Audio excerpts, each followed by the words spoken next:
Hello everybody in Indonesia. I'm very happy to send you a short message, even though I'm not there with you physically. I'm there with you with all my heart. I know that Indonesia is not only a great country but also a great footballing country, that there are, I don't know how many hundreds of millions of football fans, and for this reason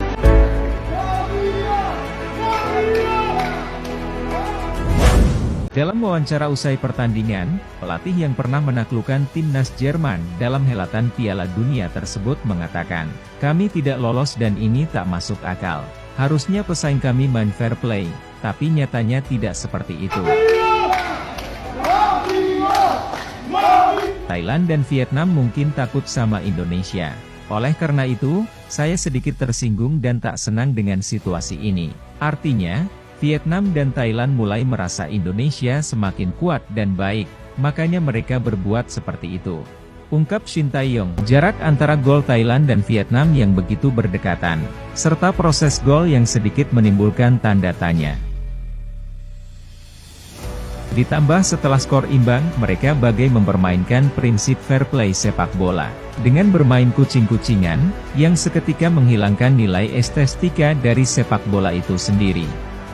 Dicurangi dalam pertandingan Vietnam versus Thailand, Shin Tae-yong sindir tajam oknum yang terlibat.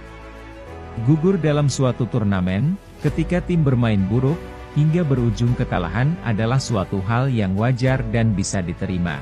Namun yang dialami timnas Indonesia U19 adalah, mereka bermain bagus, menjadi salah satu tim yang tak terkalahkan sekaligus menjadi tim yang paling banyak mencatatkan gol.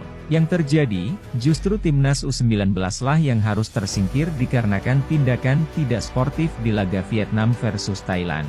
Menanggapi hal ini, Shin Tae-yong yang telah berjuang menampilkan permainan Spartan dan elegan menyatakan kekecewaannya terhadap seluruh oknum yang terlibat.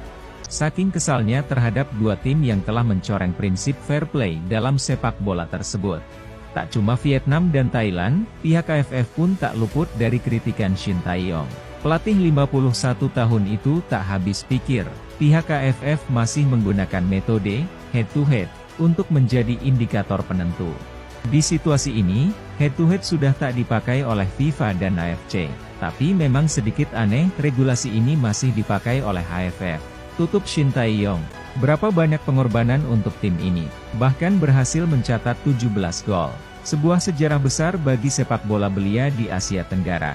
Berapa banyak para pemain timnas muda yang terpaksa harus cedera, saking ngototnya untuk menang.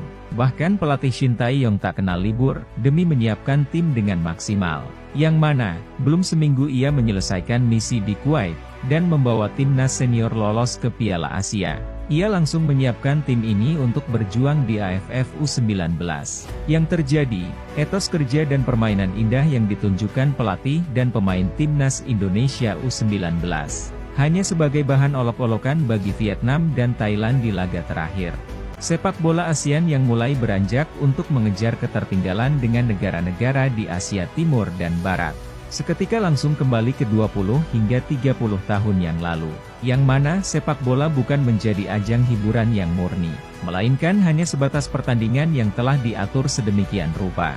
Kami bangga timnas Indonesia U19 harus terdepak dengan kepala tegak. Daripada lolos dengan cara konyol, semacam yang dilakukan semifinalis di grup A.